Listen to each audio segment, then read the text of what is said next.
Welcome back to HQ. We might be hitting pause on the W, but we are not stopping the action. The All-Star game taking place this weekend in Phoenix. Of course, the 11-time All-Star Diana Taurasi will be in attendance, but so will Caitlin Clark in her first season as an All-Star, her first season in the W period. She is on pace, ladies and gentlemen, to do something we really haven't seen in a long time. She already has the first triple-double for a rookie recorded earlier in the week. She also has the most assists in a single game. These are just some of the things that she could do post All-Star break. She's on pace for 684 points. That would be the second most by a rookie. 327 assists. She has 213 on the season already. And of course, her iconic three-point shooting. She is on pace for 109. That would also be the most for a rookie in WNBA history. So let's talk more about the All-Star action with our All-Stars, Erica Ayala and Tarika Foster-Brasby, joining us now from Phoenix at the Footprint Center. Ladies, obviously we're going to get to Caitlin Clark in a little bit here, but we have to kind of talk about the vibes. Tell us what you've been seeing out there. What is the action looking like in Phoenix for this All-Star weekend? Well, the stars are definitely out, Tarika. It has been fun to, of course, catch up with our colleagues, to see everyone who's here, which includes, of course, USA Basketball, actually 3x3 doing some media right now. We'll have Team USA here a little bit later, so I think it's been great. Yeah, it's been an incredible vibe. The stars are definitely out, and people are coming in today in drones. So it's not just necessarily the players that are here, but the fans are already trickling in. WNBA Live has been set up for the fan experience, so we're looking forward to a fun weekend. Obviously, the fans, a lot of them are there to see Caitlin Clark in person. And we have to talk about the rookie season that she's had so far, ladies. I mentioned it, 213 assists on the year so far. That's already the most in Fever franchise history. And we still have a whole half of basketball still left to play, 18 games on the schedule. So, Tarika, I'll come to you first here. When you look at what Caitlin Clark has done this year, just the evolution of her game to this point, can you sort of put into perspective the history that she's chasing? Yeah, well, I think what makes what she's doing so amazing and so unique is the fact that, you know, there were a lot of questions around how her game would translate when she got to the WNBA. There were a lot of people, and myself included, who said, hey, this transition period may take a little time and we offer her the grace that she needs. Well, she did that, and now she's taking it by storm. She's finding her comfortability. She's understanding that one of the things about her game that makes her different is her ability to pass the ball and her ability to get out there in front of it and get her teammates more involved. You can see the more that she's starting to do that, the more is not only she getting her teammates more involved and the Fever are being more successful, but she's now putting herself in a position to be the first rookie in WNBA history to set a precedent like this. It's really been amazing to see her find her stride, which is exactly what a lot of the veterans, the legends of the WNBA were saying coming in, not just about Caitlin Clark, but about this rookie class who we know has really transformed the league, and the legends will be the first to say that. But I like what you said about Caitlin Clark, again, settling into her game, and as Caitlin Clark goes, Indiana goes as well. But also, I want to make sure we give a shout out to Aaliyah Boston, because her being a comfort, Caitlin Clark and Aaliyah Boston being able to play off of each other has also very much helped the Indiana Fever, and they've gotten some big wins in the first half of the season. It's always fun to see them at media availability post-game where they're kind of just poking fun at one another. Caitlin doesn't like to talk about herself, and Aaliyah is so good about making sure that Caitlin gets her flowers. It's been a fun transition there in Indianapolis.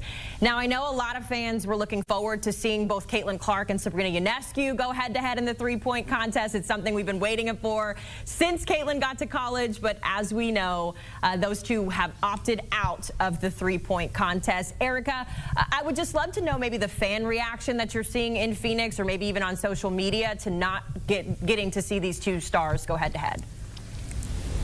I think it's understandable that fans are a little bit curious. When we saw the list that Caitlin Clark and, of course, Sabrina Ionescu not on that list, I think, though, if I step back after a little bit of the shock, and, you know, personally, of course, we wanted to see them compete, but I think with Sabrina, seeing how she's played with the New York Liberty down the stretch, the New York Liberty, just in general, haven't felt that they really had their three-point shot where they wanted it, and that's been something that Ionescu has talked a lot about. And we also have to remember, she will be very soon a first-time Olympian, yes. And I get the sense that she really wants to focus there. Now, on the side of Caitlin Clark, we have been talking about her. Everyone has been talking about her. There's so many high expectations. We haven't spoken to Caitlin yet, but if I had to guess, some of it is also just reflecting on where she is and how much she just wants to enjoy All-Star Weekend. Yeah, I actually think that probably is the bigger thing for me, that this is your first time here as an All-Star. You get, something that a lot of rookies don't have an opportunity to do, and that's to be an All-Star in your first season. And so it feels like this is probably that moment where you want to enjoy, you want to take it all in, you want to see what you can look forward to, aspiring to continue to do, as we have several multi-time All-Stars here. But I also think, like, to your point, it also comes with a risk, right? And when you're starting to find your stride and you're starting to do well, and you're also getting ready to take some time off to get your body right into rest, considering that this was a grueling first start of the season from a schedule perspective for Indiana. It makes a lot of sense that Caitlin will kind of just want to observe. You ever been that new person and you're just like, I'm just going to peep the room first, and then I'll jump right in. So maybe next year. Yeah, let's give her a chance to soak it all in, to both of your points. On that same conversation, though, Tarika, who are some names that fans should be looking forward to in that three-point contest? Well, I will say I'm excited to see Marina Mabrey, right? And I know that Marina is going to bring out all of the eyes because, one, she was just included in a very, non-traditional trade. You don't typically see those types of moves made in the WNBA midseason, but you just did. And so giving her an opportunity to really come out there and show that she still has it. She's someone who has been known to shoot at a high clip. She's actually been the person to shoot over 50% of Chicago's three-pointers this season to start. So it is going to be exciting to see Marina in that three-point contest.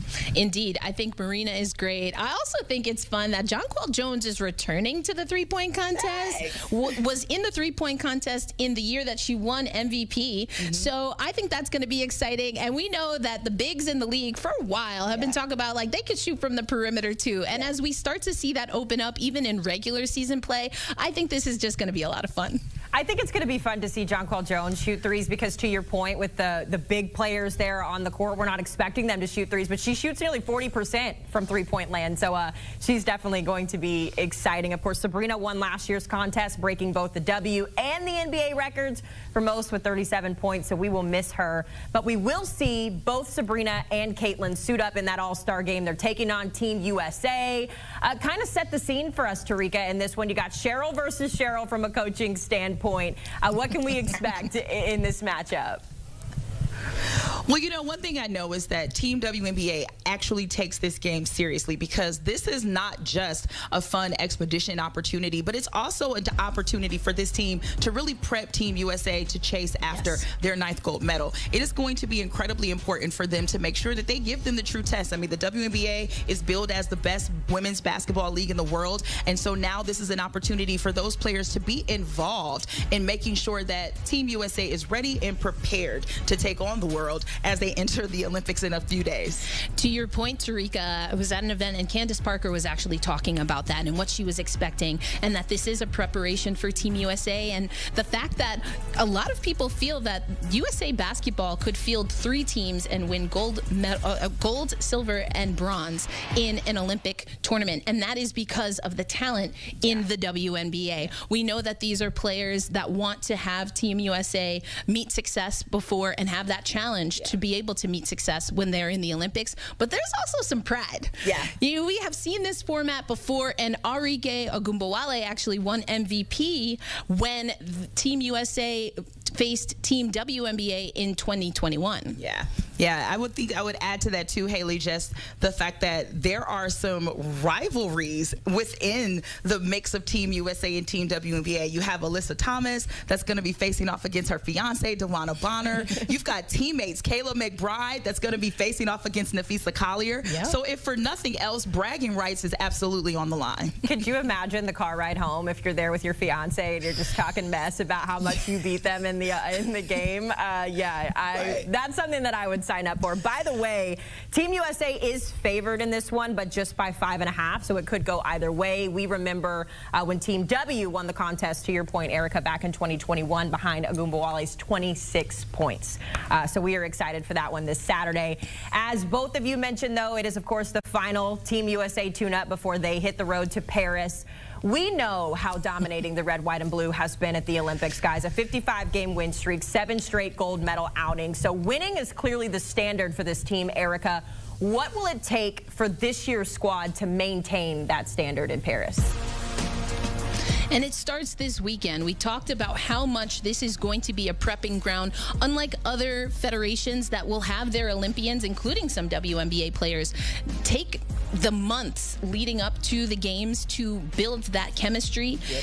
Team USA is doing it, to use a hockey term, on the fly. And so getting these repetitions against Team WNBA, who again is going to be fierce competition, this is critically important. So head coach Cheryl Reeve is going to be, I think, whether it's through practice, whether it's through the exhibition, they will also play Germany in London in a few days. It's really going to be about setting the rotations and setting the expectations. Yeah, I would also just quickly add to that I think that is why it was so important for fans and others to understand that before this team was selected, there were opportunities for them to bond, for them to gel, for them to play together, and that went into the decision of who was actually going to be a part of this team. Having continuity, having chemistry is incredibly important, specifically because you do not have a lot of time to prepare, and there is very marginal room for error as it relates to making sure that you achieve gold in the Olympics. So I think that Cheryl Reeve is the kind of head coach who knows exactly what to get out of her players, and there are some first-time All-Stars, but definitely some repeats who know what it means to be Olympians, who know what it means to play on that stage. So I think, Team USA is going to be okay. They're going to be just fine. Ladies, we are 10 days away from that Olympic opener on July 29th, but we are so excited to check in with you guys throughout the weekend at All-Star festivities. Tarika Foster-Brasby and Erica Ayala always doing such good work for us. Taking a look at the upcoming women's basketball schedule for Team USA. Of course, they've got that opener against Team W Saturday at 8:30. They have July 23rd, Germany at 3 o'clock Eastern, and then group play will begin